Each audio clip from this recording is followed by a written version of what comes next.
Welcome sa Durs 2.0. Fresh at nagbabagang happenings ba ang hanap mo? Mga padabarkads man yan o mga trending topics? Pues, sagutan natin yan. Kaya naman isubscribe nyo na ang ating channel para sa mga nagbabagang balita everyday. So ayan, welcome back again sa ating YouTube channel mga kadabarkads. And for today's video, ang pag-uusapan natin ay tungkol sa mga importanteng kaganapan sa loob at sa labas ng Itbulaga. Sobrang espesyal po ng Sabadong ito kasi ang daming inihandang special ng Itbulaga para po sa mga televiewers. Actually, pang-anniversary presentation na to mga kadabarkads sa dami po ng kanilang mga bisita ngayong araw ng Sabado. And syempre, parang may bagong segment ang Itbulaga, itong Awitin Mo Dudugtungan Ko, na kung saan in-enjoy ng sobra-sobra ng mga Itbulaga host, maging ng mga singing queens natin. Sobrang nag-enjoy sila dito, maging ang live audience ng Itbulaga Studio, aliw na pinapanood itong dugtungan na awitan po ng mga Dabarkads natin. So kung inyo natatandaan, nagkaroon po 'di ba ng isang buong show ang Dabarkads para yon sa mga butihin nating advertisers. So ito yung ginawa nila doon. So maraming nag-request na sana daw gawin itong segment, and eto na nga mga Dabarkads. Ginagawa na po ng TVJ Production, and sana magtuloy-tuloy kasi masaya nga po mga kadabarkads. Samantalang, ang Sugod Bahay mga kapatid ay nandirito po sa Barangay Santo Tomas, Pasig City. Uulitin ko lamang po, pre-recorded na po ang part ng Sugod Bahay mga kapatid. Samantalang kung nakaraan mga kadabarkads, nagsama si Maine Mendoza and Miles Ocampo sa therapy, eto't muli silang nagsama sa isang stage mga kadabarkads. Magkadikit na naman sila. And syempre, parang wala na akong nakikitang bad vibes sa kanilang dalawa. Although hindi sila masyadong nagpapansinan, pero papunta na po doon sa pagiging okay yung relationship nilang dalawa. Grabe, no? Ang daming nagbago kay Maine and Miles Ocampo. Nawala na yung tawagan ni Miles na ate sis. 'Di ba? Yung biroan nila pag sa kanila po ang spotlight. So yun po yung nami-miss ng maraming Dabarkads natin. So eto mga kadabarkads, binalik ng Itbulaga ang mga nakilala po na Dabarkads natin sa mga segment po nila, or itong tumatak talaga sa Itbulaga. Tatak Itbulaga. So syempre, andyan ang Promising Female Group of the Year 2024. Excellent Filipino Award ang mga singing queens natin. Nakasama din natin si Mito Yunting. 1983, unang salin niya po sa mga pa-contest ng Itbulaga bago pa po yung Ikaw at Eko. Inireveal niya po yan kanina mga kadabarkads, at ang dami niya palang contest na nasalihan dito sa Itbulaga. Kanina nga po ay may mensahe po itong si Mito Yunting para sa EB46 anniversary nito, at sinabi niya nga na proud siyang Dabarkads.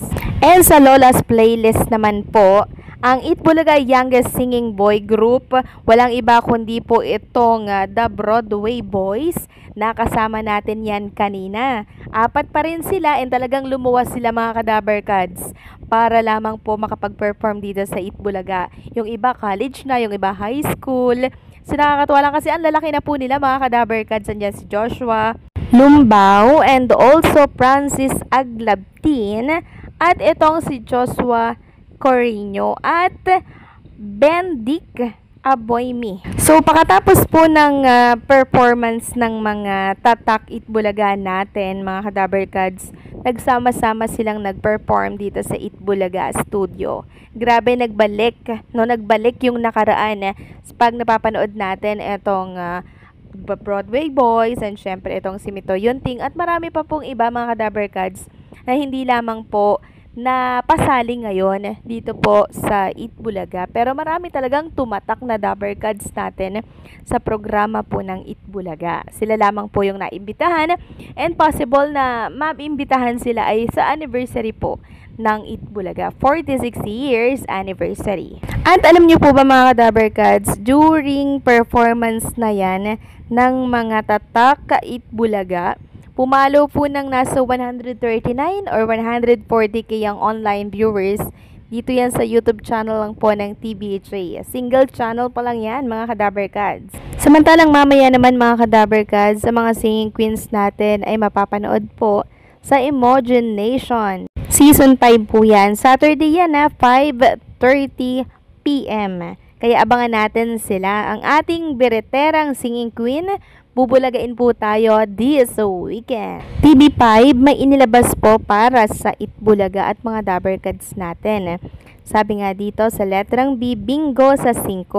Ngayong nalalapit daw po na 46th anniversary ng Itbulaga TV5, testing muna daw kung sino to ang palaging nakakatutok at makakapuno ng ating kapatid bingo card.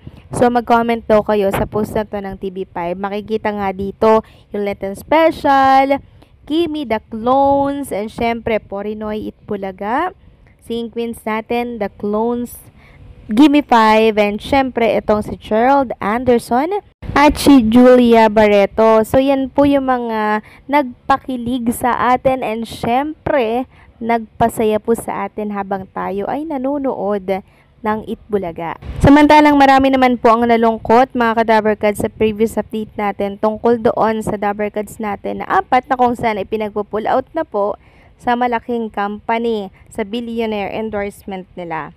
Si Bossing Vic Soto, Maine Mendoza, Alden Richards, and si Julia Barreto.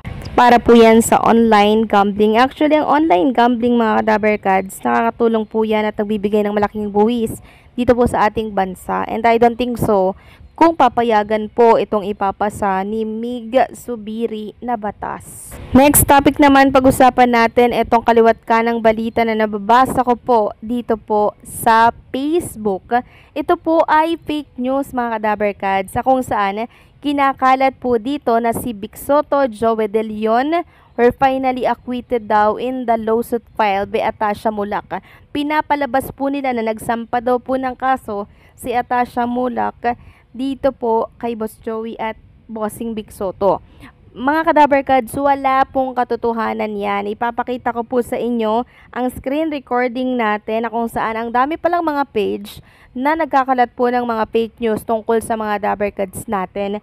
Grabe lang, 'di ba? Sana po ma-actionan to ng TBJ or ni Tito Soto na kung saan ipapasa po ang tungkol dyan sa fake news. Samantalang kanina naman mga ka-Dabarkads, inanunsyo po ni Tito Soto na meron siyang napakalaking announcement dito po sa Itbulaga. So siguro napanood niyo po yung inanunsyo ni Tito Soto sa The Clones. So talagang itong Itbulaga every Saturday, ginagawa talaga nilang special ang programa kasi alam nila mga Dabarkads na ito yung araw na magkakasama po ang buong pamilya kasi wala pong pasok, 'di ba?